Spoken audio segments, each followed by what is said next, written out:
जय जय राम कृष्ण हरी हरी जय जय राम कृष्ण हरी हरी जय जय राम कृष्ण हरी हरी जय जय राम कृष्ण हरी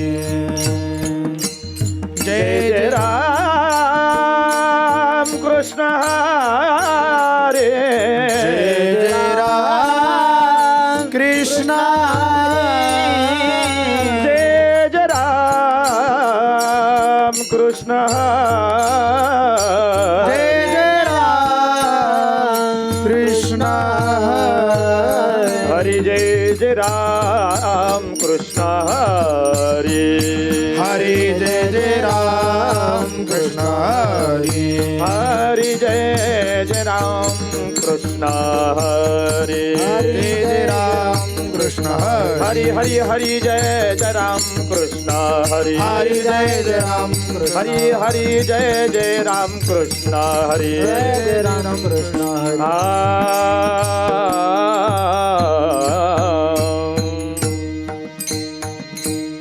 रूप पाहता लोचने रूप पाहता लोचने रूप पाहता लोचने रूप पाहता लोचने सुख झाले हो साजने सुख झाले हो साजने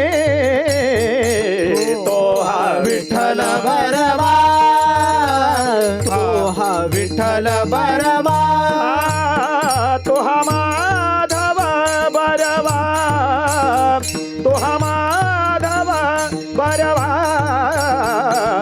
तो हा विठ्ठल बरवा तो हा विठ्ठल बरवा जय जय राम कृष्ण हरी जय जय राम कृष्ण हरी हरि जय जय राम कृष्ण हरी हरि जय जय राम कृष्ण जय जय राम कृष्ण हरि जय जय राम कृष्ण हरि जय जय राम कृष्ण हरि जय जय राम जय जय राम कृष्ण हरी जय जय राम कृष्ण जय जय राम कृष्ण हरी जय जय राम जय जय राम भक्ती ते न मन वैराग्य तो त्याग भक्ती ते न मन वैराग्य तो त्याग भक्ती ते न मन वैराग्य तो त्याग भक्ती ते न मन वैराग्य तो त्याग ज्ञान ब्रह्मी भोग ब्रह्मातनो ज्ञान ब्रह्मी भोग ब्रह्मातनु ज्ञान ब्रह्मी भोग ब्रह्मातनु देहाच्या निरासे पाविजे या ठाया देहाच्या निरासे पाविजे या ठाया देहाच्या निरासे पाविजे या ठाया देहाच्या निरासे पाविजे या ठाया माझी ऐसी काया जवनो हे माझी ऐसी काया जवनो हे माझी ऐसी काया जवनो हे उदक अग्नी धान्य झाल्या घडे पाक उदक अग्नी धान्य झाल्या घडे पाक उदक अग्नी धान्य झाल्या घडे पाक उदक अग्नी धान्य झाल्या घडे पाक एका वीण एक कामान एका वीण एक कामान एका वीण एक कामान तुका म्हणे मज कळते चाचणी तुका म्हणे मज कळते चाचणी तुका म्हणे मज कळते चाचणी तुका म्हणे मज कळते चाचणी बडबडीची वाणी अथवा सत्य बडबडीचे वाणी अथवा सत्य बडबडीची वाणी अथवा सत्य देहाच्या निरासे पाविजे या ठाया देहाच्या निरासे पाविजे या ठाया देहाच्या निरासे पाविजे या ठाया देहाच्या निरासे पाविजे या ठाया माझी ऐसी काया जवनो हे माझी ऐसी काया जवनो हे माझी ऐसी काया जवनो हे विठोबा रखुमाई बार घुमाई विठोबा रखुमाई बार घुमाई विठोबा रखुमाई विठोबा रखुमाई बार घुमाई विठोबा रखुमाई बार घुमाई विठोबा विठोबा रखुमाये विठोबा रखुमाये विठोबा रखुमाये विठोबा रखुमाये विठ्ठल विठ्ठल विठ्ठल विठ्ठल विठ्ठल विठ्ठल विठ्ठल विठ्ठल विठ्ठल विठ्ठल विठ्ठल विठ्ठल विठ्ठल विठ्ठल विठ्ठल विठ्ठल ठाल ठाल ठाल विठ्ठल विठ्ठल विठ्ठल विठ्ठल विठ्ठल विठ्ठल विठ्ठल विठ्ठल पुंडलिक वरदा हरी विठ्ठल श्री ज्ञानदेव तुकाराम भगवान की जय ज्ञानेश्वर महाराज की जय श्री संत तुकाराम महाराज की जय गुरुवर्य गणपत बाबा महाराज की जय छत्रपती शिवाजी महाराज की जय धर्मवीर संभाजी महाराज की जय विठ्ठल विठ्ठल विठ्ठल विठ्ठल विठ्ठल विठ्ठल विठ्ठल विठ्ठल भक्ती ते नमन वैराग्य तो त्याग ज्ञान ब्रह्मी भोग ब्रह्मतनु देहाच्या निरासे पावी जे या ठाया माझी ऐसी काया जवनो हे विठ्ठल विठ्ठल विठ्ठल विठ्ठल विठ्ठल विठ्ठल विठ्ठल विठ्ठल विठ्ठल प्रस्तुत प्राप्त प्रसंगी कीर्तन रूपी सेवेकरता गायलेला अभंग जगन्मान्य जगद्गुरु वैराग्य मूर्ती तुकोबराय यांचा 4 चरणाचा अभंग आणि अगदी सोप्या शब्दामध्ये भक्तीची व्याख्या, वैराग्याची व्याख्या आणि ज्ञानाची व्याख्या सांगणारा असा अभंग आजच्या सेवेकरता निवडलेला आहे. जगद्गुरु तुकोबराय या अभंगामधून भक्ती म्हणजे काय तर महाराज म्हणतायत भक्ती ते नमन वैराग्य तो त्याग ज्ञान ब्रह्मी भोग ब्रह्मतनु. आणि या अवस्थेला पोचण्यासाठी जगद्गुरु तुकोबराय वर्णन करतायत की या देहाचा निराश व्हावा लागेल तरच या अवस्थेपर्यंत पोचता येईल. ज्याप्रमाणे तुकोबराय दृष्टांत देतात की उदक अग्नी धान्य झाल्या घडे पाक. स्वयंपाक बनवायचा आहे तर तिन्ही गोष्टींची आवश्यकता आहे. त्याचप्रमाणे जर त्या परमात्म्याला प्राप्त करायचा आहे, परमार्थ करायचा आहे तर साधकाकडे भक्ती पाहिजे, ज्ञान पाहिजे आणि वैराग्य पाहिजे. या तिन्ही गोष्टी ज्या वेळेला एकत्र येतात त्याच वेळेला परमार्थाची आपली चांगली दिशा आणि आपल्याला प्राप्त होते. पण बऱ्याच वेळेला जगद्गुरु तुकोबरायांना समाजामध्ये निदर्शनात आलं की अनेक मंडळी परमार्थ करतायत, भक्तीच्या नावाने अनेक सोंगढोंग करतायत आणि फक्त वरवर सांगतायत की आमचा परमार्थ फार उत्तम आहे. परंतु जगद्गुरु तुकोबराय हे आपल्या अनुभवाने सांगतायत की तुका म्हणे मज कळते चाचणी बडबडीची वाणी अथवा सत्य. विठ्ठल विठ्ठल विठ्ठल विठ्ठल विठ्ठल विठ्ठल विठ्ठल विठ्ठल विठ्ठल. भक्तीच्या अनेक व्याख्या आपण ऐकल्या असतील. कारण या मनुष्य देहाला आल्यानंतर भक्ती करणं हे यच्चयावत जीवाचं आद्य कर्तव्य आहे. कारण भक्तीविण पशु कशासी वाढला. कारण या भक्ती करण्यासाठीच मानवाचा जन्म आपल्याला प्राप्त झालेला आहे. आणि म्हणून जगद्गुरु तुकोबराय प्रत्येक जीवाला अनेकविध अभंगांमध्ये भक्तीचं मर्म, भक्तीचं वर्म सांगतायत. आणि म्हणून भक्ती म्हणजे काय तर भक्ती सांगत असताना जर आपण व्याकरण दुसऱ्या जर पाहिलं तर भक्ती या शब्दाचा जर विग्रह केला तर देवासी विभक्ती नसणे या नाम भक्ती म्हणता येईल. किंवा सतत त्या भगवंताच्या आणि ठिकाणी अनुसंधान असणं या नाम भक्ती म्हणता येईल. म्हणजे सतत त्या भगवंताच्या नामस्मरणामध्ये रत असणं या नाम भक्ती म्हणता येईल. मग अनेक प्रकारच्या भक्ती आहेत. आमच्या साधू संतांनी भक्ती करत असताना प्रत्येकाकडे वेगवेगळ्या भक्तीने पाहिलं. आणि त्यातल्या त्यात जर भगवद्गीतेचं जर आपण उदाहरण पाहिलं तर 2 प्रकारच्या भक्ती भगवद्गीतेमध्ये सांगितलेल्या आहेत. 12व्या अध्यायामध्ये भक्तियोग सांगत असताना आणि भगवंताने सांगितलेलं आहे की एक म्हणजे सगुण भक्ती आणि एक म्हणजे निर्गुण भक्ती. हो, पण ज्या वेळेला अर्जुनाला सांगितलं सगुण आणि निर्गुण त्यावेळेला अर्जुनाने भगवंताला प्रश्न केला, देवा सगुण भक्ती आहे आणि निर्गुण भक्ती आहे, पण दोघांमध्ये श्रेष्ठ भक्ती कोणती आहे सांगा बरं. हो, दोघांमध्ये श्रेष्ठ भक्ती कोणती आहे हे आणि अर्जुनाने भगवंताला विचारलं. भगवंताने सांगत असताना अर्जुनाला सांगितलं, अर्जुना अरे दोन्ही भक्ती तेवढ्याच श्रेष्ठ आहेत. दोन्ही भक्ती श्रेष्ठ तेवढ्याच आहेत. फक्त फरक एवढाच आहे की सगुण भक्ती करताना त्रास थोडा कमी आहे, कष्ट थोडे कमी आहेत. आणि निर्गुण भक्ती करत असताना त्रास अधिक आहे, कष्ट अधिक आहेत. त्यासाठी भगवंताने एक श्लोक वापरला, क्लेशोधिकस्त्रस्तेषाम अव्यक्तासक्त चेतसाम अव्यक्ता ही गतिर् दुःखम देह वब्धीर वाप्यते. हो, भगवंत म्हणतायत की क्लेशोधिकस्त्रस्तेषाम, सगुण भक्ती ही कुणालाही करता येईल, परंतु निर्गुण भक्ती करण्यासाठी थोडीशी कठीण होते. कारण आज जर आपण समाजामध्ये पाहिलं, जगामध्ये पाहिलं, तर देवाला मानणारे अनेक लोक आहेत, परंतु त्यातला जर काही वर्ग पाहिला तर सगुण भक्ती, सगुण उपासना करणारा असा वर्ग, एक वर्ग असा आहे की तो सगुण भक्ती मान्यच करत नाही. म्हणजे मूर्तीपूजा तो मान्य करत नाही. हे आत्ताचं नाहीये बरं, अनादिकालापासून चालत आलेलं आहे की काही वर्ग असा आहे की तो सगुण भक्तीला मान्य करत नाही. हो, एकदा स्वामी विवेकानंदांच्या जीवनामध्ये असा प्रसंग आला. एका राजाच्या राज दरबारामध्ये गेल्यानंतर आणि स्वामी विवेकानंदांना कळालं होतं की या राज्याचा जो राजा आहे तो सगुण भक्ती मानत नाही आहे, मूर्तीपूजा मानत नाही आहे, देवाला मानत नाही आहे. आणि मग स्वामी विवेकानंद त्या राज दरबारामध्ये गेले आणि गेल्यानंतर स्वामी विवेकानंदांनी त्या राजमहालामध्ये एका सेवकाला बोलवला आणि बोलवल्यानंतर त्याला म्हटलं की या राज दरबारामध्ये एक फोटो लावलेला आहे. आता तो फोटो होता राजाच्या वडिलांचा. त्याला सांगितलं तो फोटो काढून घेऊन ये आणि काढून घेऊन आल्यानंतर त्याला सांगितलं या फोटोवर थुंकायचं. बघा, छोटासा उपाय फक्त सांगितला, याच्यावर थुंकायचं. पण त्या सेवकाने स्वामी विवेकानंदांना सांगितलं, अहो जर या फोटोवर जर मी थुंकलो तर राजा मला जिवंत सोडणार नाहीये. का बरं? तर राजाच्या वडिलांचा फोटो आहे.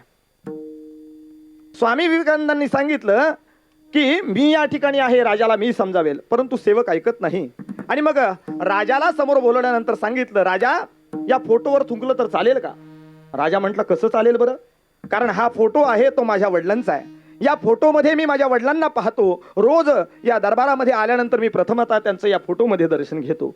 त्यावेळेला विवेकानंदांनी त्यांना सांगितलं, ज्याप्रमाणे तुम्ही या फोटोमध्ये तुमच्या वडिलांना पाहता, त्याचप्रमाणे भक्ती करणारा जो सगुण उपासक आहे तो या मूर्तीमध्ये भगवंताला पाहतो. मग तो पंढरीचा पांडुरंग परमात्मा असो किंवा अनेक आणि मूर्ती स्वरूपामध्ये असणारे देव असो, त्या मूर्ती स्वरूपामध्ये आमच्या या साधकाला, आमच्या या भक्ताला त्या भगवंताचं दर्शन होतं. आणि म्हणून त्या दिवसापासून त्या राजाने सगुण भक्तीला सुरुवात केली. विठ्ठल विठ्ठल विठ्ठल विठ्ठल विठ्ठल विठ्ठल विठ्ठल विठ्ठल विठ्ठल. आणि म्हणून सगुण भक्ती आणि निर्गुण भक्ती. पण आमच्या संतांनी सांगितलंय निर्गुणापर्यंत लगेच पोचता येत नाही. हो, जर तुम्हाला निर्गुणापर्यंत पोचायचं आहे तर पहिल्यांदा तुम्हाला सगुण भक्ती करावीच लागेल. तोपर्यंत निर्गुणापर्यंत पोचता येणार नाही. बघा ना, साधारण उदाहरण घ्या. ही हार्मोनियम वाजवायची झाली, जर मोकळं गायला शिकवलं तर लवकर गायला थोडा वेळ लागतो. स्वर गळ्यामध्ये बसायला वेळ लागतात. एखादा कोमल स्वर आहे, एखादा तीव्र स्वर आहे, गळ्यामध्ये सहसा बसत नाही. पण तोच जर हार्मोनियम घेतली आणि ती जर वाजवली आणि तिच्या मागे जर आवाज लावला तर सहज आवाज त्याच्यावर, त्या रागावर आपला परफेक्ट आवाज बसतो.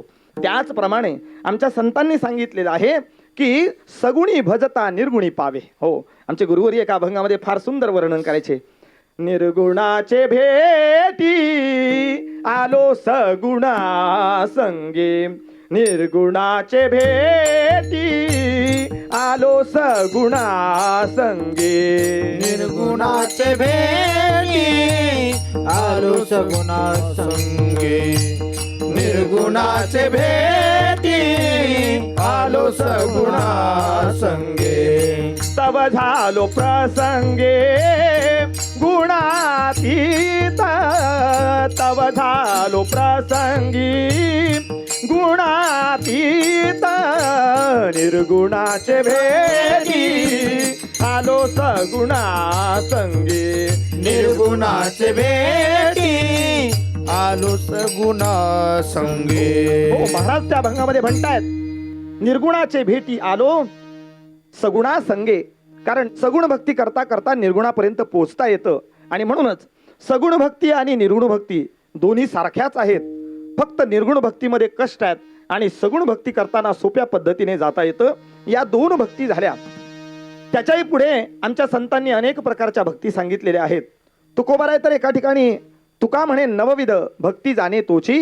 हो, पण झालंय काय, आजच्या समाजामध्ये भक्ती करत असताना सुद्धा आणि आपल्याला एक वर्ग असा पाहायला मिळतो की जो भक्ती करतोय पण त्या भक्तीमधून जे प्राप्त करायचंय ते त्याला मिळत नाहीये.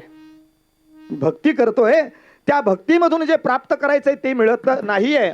तसाच दुसरा वर्ग संसारातला सुद्धा आहे. संसार करतोय पण ज्या गोष्टीसाठी संसार करतोय त्याच्यातून जे प्राप्त व्हायला पाहिजे ते होत नाहीये. याचं एकच कारण तुम्हाला सांगतोय. याचं प्रामुख्याने एक कारण असं आहे की भक्ती करणारा साधक सुद्धा दुसरा भक्ती करतोय त्याप्रमाणे करायला जातोय म्हणून त्याला जे इप्सित प्राप्त करायचंय ते प्राप्त होत नाही. बघा ना, उदाहरण जर झालं, एखाद्याचा सुंदर आवाज आहे, सुंदर गातोय, दुसऱ्यालाही मोह होतो, बरोबर, मला सुद्धा असं गायन आलं पाहिजे, परंतु त्याच्यासाठी जे सायास आहेत त्या मुळापर्यंत तो जात नाही. अगदी 6 महिने शिकला की त्याला वाटतं वा मी त्याच्यासारखा गायक झालो पाहिजे. बरं, म्हणजे फक्त दुसऱ्याचं पाहून त्याला वाटतं मला तिथपर्यंत पोचायचं आहे, पण त्याच्यासाठी त्याने साधना केली पाहिजे आणि आवाजाला अगदी सुंदर जर वळण द्यायचं असेल तर तेवढी तपश्चर्या केली पाहिजे. संसारामध्ये सुद्धा जर पाहिलं तर संसारामध्ये सुद्धा प्रत्येक जीवाची अवस्था तीच आहे. प्रत्येकाला सुख प्राप्त करायचंय, पण सुख कशाने प्राप्त होईल हे फक्त समोरच्याकडे पाहतो. म्हणजे कुणाकडे पाहतो? ज्याने बंगला बांधला त्याला वाटतं त्याला सुख प्राप्त झालं असेल, ज्याने गाडी घेतली त्याला वाटतं त्याला सुख प्राप्त झालं असेल, ज्याला अगदी भरपूर मोठ्या पैशाची नोकरी लागली की त्याला वाटतं वा तो सुखी आहे, म्हणजे मला सुद्धा जर नोकरी चांगली लागली तर मी सुद्धा सुखी होईल. म्हणजे परमार्थात सुद्धा असंच चाललंय, दुसऱ्याला बघून परमार्थ चालू आहे आणि संसारात सुद्धा तसंच चालू आहे, दुसऱ्याला पाहून संसार चालू आहे. आणि म्हणून जे प्राप्त करायचंय म्हणजे संसारात सुद्धा आम्हाला सुख हवंय आणि परमार्थात सुद्धा त्या सुखाचीच प्राप्ती करायची आहे. पण होतंय काय की दुसऱ्याकडे पाहून आम्ही करतोय आणि जी गोष्ट मुळात करायची ती बाजूला राहते. एका छोट्याशा दृष्टांताने पुढे जातो. एक साधक आणि पंढरपूरला निघाला. आयुष्यामध्ये कधीच पंढरपूरची वारी केली नव्हती. विचार केला एवढे लोक जात आहेत, आपण सुद्धा जाऊया पंढरपूरला. आणि पंढरपूरला जायला निघाला. पंढरपूरच्या एस टी स्टँडवर उतरल्यानंतर त्याने पाहिलं की इथे पहिल्यांदा आलेलो आहेत, आपल्या ओळखीचं कोणी नाहीये, आपल्याला या पंढरीचं महिमान सुद्धा माहिती नाहीये. मग त्याने एका साधकाला विचारलं, बाबा मी प्रथमतःच या पंढरपूरमध्ये आलेलो आहे, इथलं महिमान जरा मला सांगा ना. मग त्याने त्याला सांगितलं, प्रथम काय करायचं तर इंद्रायणीमध्ये स्नान करायचं, पुंडलिकाचं दर्शन घ्यायचं, नंतर पुढे आल्यानंतर चोखोबांचं दर्शन घ्यायचं, पायरीचं, नामदेव पायरीचं दर्शन घ्यायचं, गरुड खांबाला मिठी मारायची आणि मग पांडुरंग परमात्म्याच्या चरणावर नतमस्तक व्हायचं, रुक्मिणी मातेच्या चरणावर नतमस्तक व्हायचं, बाहेर पडायचं, कळसाचं दर्शन घ्यायचं, प्रसाद घ्यायचं आणि घरी जायचं. एवढं ऐकल्यानंतर मग याने विचार केला, पहिलं काम करायचंय चंद्रभागेमध्ये स्नान करायचंय.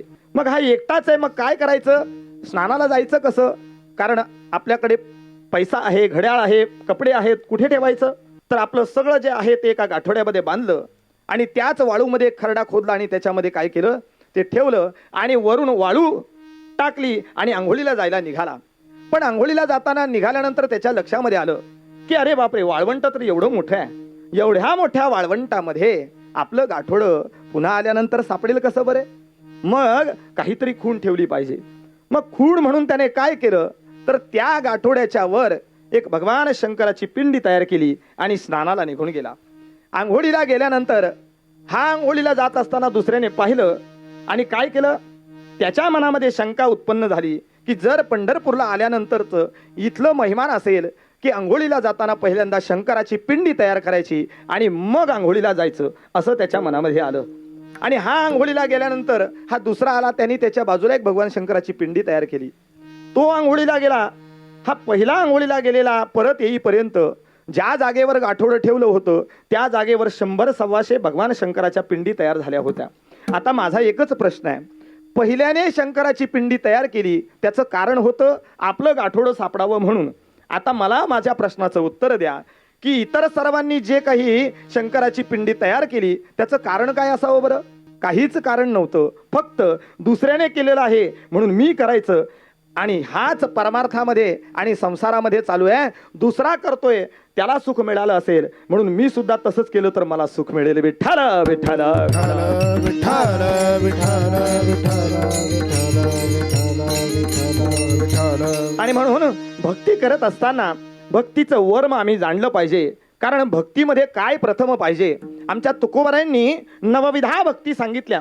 तुका म्हणे नवविध भक्ती जाणे तोची शुद्ध. तुकोबारायांनी नवविधा भक्ती सांगितल्या. श्रवणम कीर्तनम विष्णुस्मरणम पादसेवनम अर्चनम वंदनम दास्य सख्य आत्मनिवेदनम.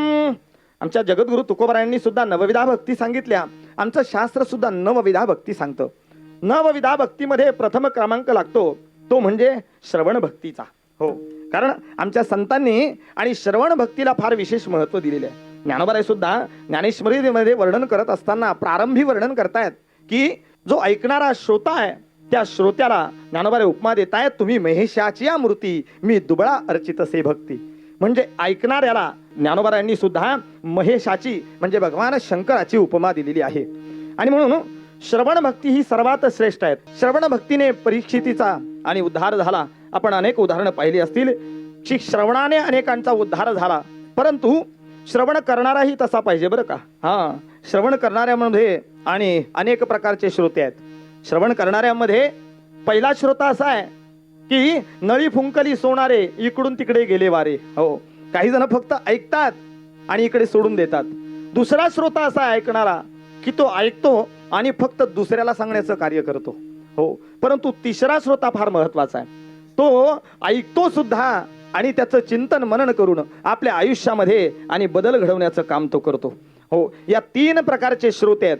पहिला श्रोता फक्त ऐकतो आणि सोडून देतो बरं का. हो, एक दृष्टांताने छोट्याशा पुढे जातो की श्रोत्यामध्ये ऐकणाऱ्याला फार महत्व आहे.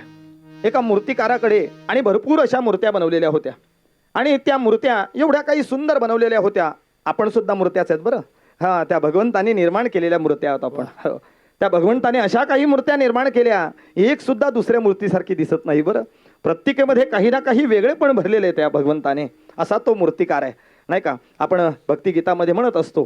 आणि मग त्या मूर्तिकाराकडे तीन आणि मूर्त्या अशा होत्या की अगदी सुबक बनवलेल्या मूर्त्या होत्या.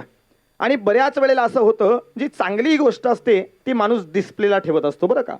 तशा त्या मूर्तिकाराने तीनही मूर्त्या अगदी डिस्प्लेला ठेवल्या. येणारा जाणारा पाहत होता काय सुंदर मूर्त्या आहेत, वा वा, आपल्या घरामध्ये अशी मूर्ती असली तर किती आनंद होईल बरे. आणि त्याच्या मनामध्ये ती इच्छा निर्माण झाली. त्या मूर्तिकाराला विचारलं, बाबा रे, या मूर्त्यांची किंमत सांग ना जरा. मूर्तिकार म्हणतो, कोणत्या मूर्तीची बरं? अहो, या पुढे 3 मूर्त्या लावलेल्या आहेत, त्यांची किंमत सांगा. अहो, तिन्हींची किंमत वेगवेगळी आहे. सांगा तर. म्हटलं, पहिली मूर्ती आहे ना तिची किंमत 50 रुपये आहे, दुसरी मूर्ती आहे तिची किंमत 500 रुपये आहे आणि तिसरी मूर्ती आहे तिची किंमत 5000 रुपये आहे. हो, ज्या वेळेला तिन्ही मूर्त्यांची किंमत ऐकली, अरे म्हटलं वेगळे पण काय आहे यांच्यामध्ये जरा मला सांगेल तर बरं होईल. म्हटलं आपण प्रॅक्टिकल करूया. एक ग्लासभर पाणी आणलं, पहिली मूर्ती उचलली जिथे किंमत आहे 50 रुपये, तिच्या कानामध्ये पाणी ओतलं, ते दुसऱ्या कानावाटे बाहेर पडलं. म्हटलं हिची किंमत आहे 50 रुपये. दुसरी मूर्ती हातामध्ये घेतली, तिच्या कानामध्ये पाणी ओतलं, ते मुखावाटे बाहेर पडलं आणि त्यावेळेला सांगितलं हिची किंमत आहे 500 रुपये. आणि तिसरी मूर्ती ज्या वेळेला उचलली, तिच्या कानामध्ये पाणी ओतलं, ते कुठूनही बाहेर निघालं नाही. म्हटलं हिची किंमत आहे 5000 रुपये. आपणच ठरवायचं आहे. पहिला श्रोता असा आहे जो फक्त इकडनं ऐकतो आणि सोडून देतो, किंमत 50 रुपये. हो, दुसरा श्रोता आहे ऐकतो, स्वतःमध्ये काही बदल न करता फक्त दुसऱ्याला सांगण्याचं काम करतो. लोका सांगे ब्रह्मज्ञान आणि स्वतः कोरडे पाषाण. हो, महाराज म्हणतायत त्याची किंमत 500 रुपये आहे. आणि तिसरा जो श्रोता आहे तो फार महत्वाचा आहे. तो ऐकतो, चिंतन मनन करतो आणि त्याचा आपल्या आयुष्यामध्ये काहीतरी बदल करण्याचा काय करतो.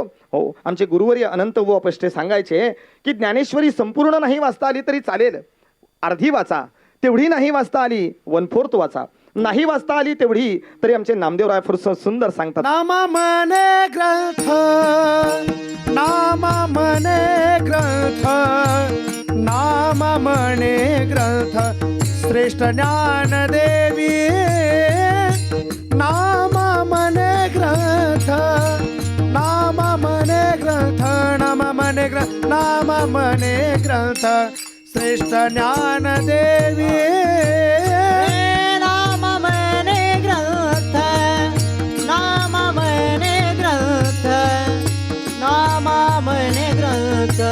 श्रेष्ठ ज्ञान देवी नाम मने ग्रंथ. जय हो. नामा मने ग्रंथ, नामा मने ग्रंथ, श्रेष्ठ ज्ञान देवी. एकतरी वोवी अनुभवावी, एकतरी वोवी अनुभवावी. गीतालंकार गीतालंकार गीतालंकार नाम ज्ञानेश्वरी. गीतालंकार गीतालंकार गीतालंकार गीतालंकार गीतालंकार नाम ज्ञानेश्वरी. गीतालंकार गीतालंकार गीतालंकार नाम ज्ञानेश्वरी. गीतालंकार गीतालंकार गीतालंकार नाम ज्ञानेश्वरी. नामा मने ग्रंथ श्रेष्ठ ज्ञान देवी एकतरी होवी अनुभवावी.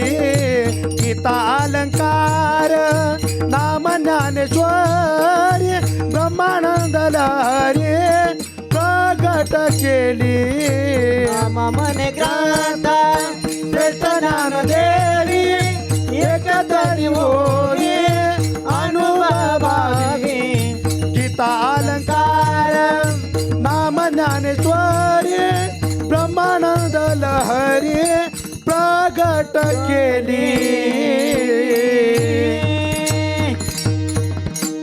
नामा म्हणे ग्रंथा श्रेष्ठ ज्ञान देवी एकतरी ओवी अनुभवावी. नामदेव राय म्हणतायत की एकतरी ओवी अनुभवावी, आपल्या जीवनामध्ये ती उतरवली पाहिजे. आणि म्हणूनच श्रवण भक्तीला फार मोठं महत्व आहे. फक्त श्रवण करणारा तसा पाहिजे परीक्षितीसारखा. श्रवण करणारा तसा पाहिजे की ज्याने एकदा श्रवण केलं. आपण जर पाहिलं तर व्यवहारामध्ये काही माणसं आपल्याला भेटतात बघा, ज्यांना दृष्टी नसते. त्यांनी जर एखादा अभंग ऐकला तर अगदी त्यांचा सहज पाठ होऊन जातो. का बरं? याचं कारण का? याचं कारण एकच आहे, आपल्याला दृष्टी असल्यामुळे. आणि आपण काय करतो, ऐकत असताना आपलं लक्ष इतरत्र असतं आणि त्यामुळे जे ऐकतो ते आपल्या ध्यानामध्ये, आपल्या मनामध्ये, आपल्या चित्तामध्ये स्थिर होत नाही. आणि म्हणूनच ऐकणारा श्रोता त्याला फार मोठं महत्व आहे. म्हणून पहिली भक्ती जी आहे ती महाराज म्हणतायत श्रवण भक्ती. या श्रवण भक्तीने अनेकांचा उद्धार झाला. आणि म्हणून दुसरी भक्तीचा जर आपण विचार केला तर कीर्तन भक्ती आहे. कीर्तन भक्ती, आता कीर्तन म्हणजे बऱ्याच वेळेला असं समजलं जातं, सुंदर असा फेटा बांधलेला आहे, धोतर आहे, उपरण आहे, सगळं काही आहे, याला तर कीर्तन म्हणतातच म्हणतात. परंतु भगवद्गीता ज्याला कीर्तन म्हणते आमचे, आणि भगवंत म्हणतायत सततम कीर्तयंतो मा. सतत भगवंताचं नामस्मरण करणं या नाम कीर्तन आहे. सतत म्हणजे किती बरं? बऱ्याच जणांना प्रश्न पडतो, सतत म्हणजे किती? सतत म्हणजे आमचं शास्त्र आम्हाला सांगतंय आपण दिवसभरातून 21,600 वेळा श्वास घेतो. किती बरं? 21,600. एक दिवस मोजून पहा किती वेळा श्वास घेतो. नव्हे नव्हे व्यवहारामध्ये आपण डॉक्टरकडे गेल्यानंतर आपल्याला कळतं माझा बीपी किती आहे. हो, वाढला की समजायचं, कमी झाला की समजायचं. आम्ही जेवढ्या वेळा श्वास घेतो तेवढ्या वेळेला भगवंताचं नामस्मरण करणं या नाम काय आहे? कीर्तन आहे. म्हणून आमच्या आणि तुकोबारायांनी एका ठिकाणी वर्णन केलेलं आहे, सदा नाम घोष करू हरी कथा तेने सदा चित्ता समाधान. तेने सदा चित्ता समाधान. तेने सदा चित्ता समाधान. सदा नाम घोष करो हरि कथा तेने सदा चित्ता समाधान. तेने सदा चित्ता समाधान. तेने सदा चित्ता समाधान. सदा नाम घोष करू हरि कथा. सदा नाम घोष करो हरि कथा. सदा नाम घोष करू हरि कथा. सदा नाम घोष करो हरि कथा. सदा नाम घोष करू हरि कथा. तेने सदा चित्ता समाधान. तेने सदा चित्ता समाधान. तेने सदा चित्ता समाधान. समाधान. सदा नाम घोष करू हरी कथा तेणे सदा चित्ता समाधान. सतत भगवंताचं नामस्मरण करणं या नाम कीर्तन आहे. आता कीर्तनाचे प्रकार अनेक आहेत. लीला कीर्तन आहे, रूप कीर्तन आहे, वेगवेगळ्या प्रकारची नारदीय कीर्तन आहेत, वारकरी कीर्तन आहेत. परंतु कीर्तन या शब्दाचा अर्थ असा आहे सतत भगवंताचं नामस्मरण करणं या नाम कीर्तन. आणि तिसरी भक्ती जी आहे ती विष्णू स्मरणम. कुणी केली बरू ही स्मरण भक्ती? तर आम्हाला प्रथमतः उदाहरण लक्षात येईल तर ते म्हणजे प्रल्हादाचं. हो, प्रल्हादाला वडिलांनी जाचणी केली परंतु प्रल्हादाने नामस्मरण सोडलं नाही. सतत भगवंताचं स्मरण प्रल्हादाने, दुःखामध्ये सुद्धा स्मरण, सुखामध्ये सुद्धा आपलं त्याच्या उलट आहे. आपलं काय माहिती आहे की दुःख आलं की भगवंताचं स्मरण होतं आणि सुख आलं की म्हणून तर कुंती मातेने भगवंताकडे दुःख मागलं की देवा दुःखामध्ये तुझी आठवण होते, सुखामध्ये कुणी आठवण करत नाही. आणि म्हणून त्या भगवंताचं स्मरण ज्यांनी केलं, प्रल्हादाला किती त्रास दिला बरं वडिलांनी.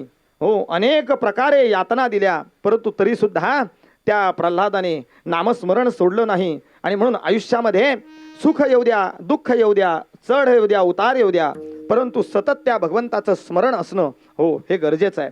तिसरी भक्ती म्हणजे स्मरण भक्ती आहे. विष्णू स्मरणम पादसेवनम भक्ती. आता पादसेवनम भक्तीचा जर विचार करू गेला तर रामायणामध्ये आपण जर पाहिलं तर भरताने फक्त काय केली? हो, प्रभू श्री रामचरणांच्या पादुकांची फक्त काय केली? हो, सेवा केली. आणि त्या भरताने अखंड प्रभू श्री रामचंद्र 14 वर्षे वनवासामध्ये असताना फक्त त्या चरण कमलांची सेवा करून. आणि म्हणून आम्ही काय केलं पाहिजे तर पादसेवन भक्ती म्हणजे त्या भगवंताच्या चरणाच्या सेवाची भक्ती, गुरुच्या चरणांची सेवा ही आमच्याकडून घडली पाहिजे. अशा नवविधा भक्ती आमच्या शास्त्रामध्ये सांगितल्या. श्रवणम, कीर्तनम, विष्णू स्मरणम, पादसेवनम, अर्चनम, वंदनम, दास्य, सख्य, आत्मनिवेदनम. हनुमंताने दास्य भक्ती केली. आम्ही काकड्या म्हणतो निकट हनुमंत पै केले, दासत्व निकट हनुमंत पै केले, दासत्व निकट हनुमंत पै केले, दासत्व निकट हनुमंत पै केले. म्हणून देखिले रामचरण, म्हणून देखिले रामचरण. झाली ते विश्रांती याच कास कळा, झाली ते विश्रांती याच कास कळा. मनोनी देखिले रामचरण, मनोनी देखिले रामचरण. झाली ते विश्रांती याच कास कळा, झाली ते विश्रांती याच कास कळा. दासत्व निकट हनुमंत पै केले, म्हणून देखिले रामचरण, म्हणून देखिले रामचरण, म्हणून देखिले रामचरण, रामचरण.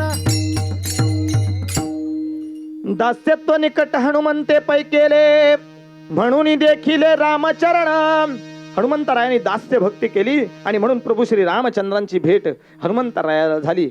हो, अशा नवविधा भक्ती आमच्या शास्त्रामध्ये सांगितलेल्या आहेत. प्रत्येक भक्तीला तेवढंच महत्व आहे. फक्त काय पाहिजे तर त्या भक्तीमध्ये भाव पाहिजे. हो, त्या भक्तीमध्ये जर भाव नसेल तर त्या भक्तीला काही अर्थ उरत नाही. मग कोणतीही भक्ती जरी आपण केली, कारण आमच्या संतांनी सांगितलंय की भाव तोच भगवंत. नवे नवे आपण जर स्वयंपाक बनवला आणि त्या स्वयंपाकामध्ये जर मीठच नाही टाकलं तर, स्वयंपाकामध्ये मीठच टाकलं नाही तर ते रुचकर लागत नाही, ज्याप्रमाणे ते आळणी लागतं. हो, तुम्हाला कथाभाग माहिती आहे.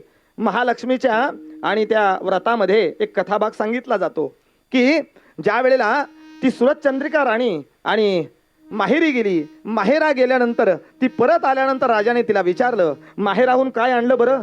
तिने राजाला उत्तर दिलं की माहेराहून राज्याचे सार आणले. काय आणले? राज्याचे सार.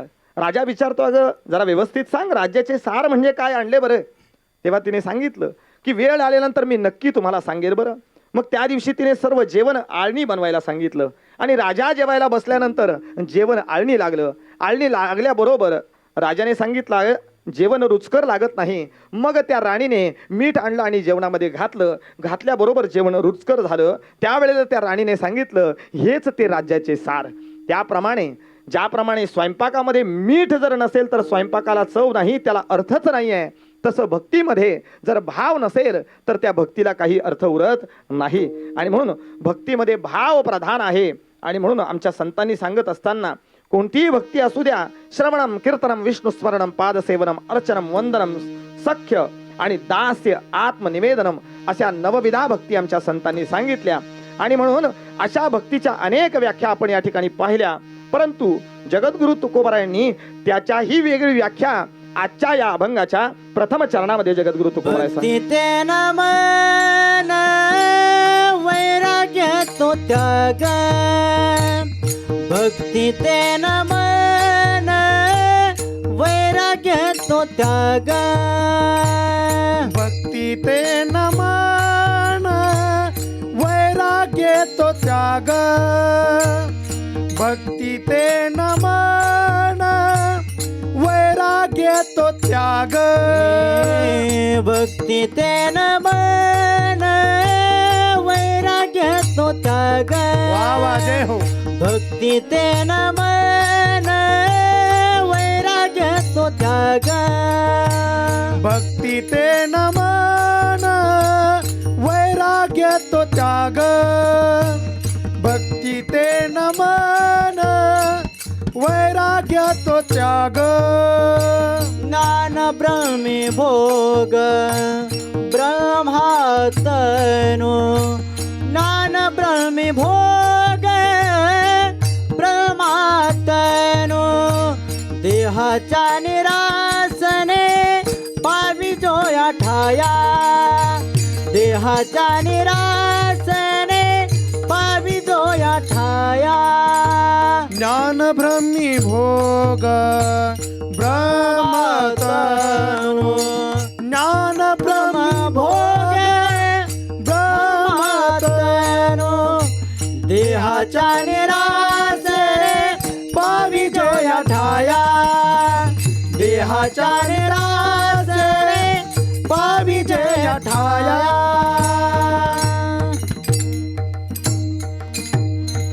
अभंगाच्या प्रथम चरणामध्ये जगद्गुरु तुकोबाराय वर्णन करतायत की भक्ती ते नमन वैराग्य तो त्याग, ज्ञान ब्रह्मी भोग ब्रह्मतनु. हो, भक्ती ते नमन. एका ठिकाणी भक्तीचं वर्णन करत असताना राजस भक्ती, तामस भक्ती, सात्विक भक्ती अशामध्ये सुद्धा वर्णन केलेलं आहे. परंतु या ठिकाणी जगद्गुरु तुकोबाराय आणि भक्तीचं वर्णन करत असताना महाराज म्हणतायत की भक्ती ते नमन. नमन याचा अर्थ आहे भक्तीमध्ये नम्रता आली पाहिजे. भक्तीमध्ये काय आली पाहिजे? नम्रता आली पाहिजे. भक्ती म्हणजे नम्रता.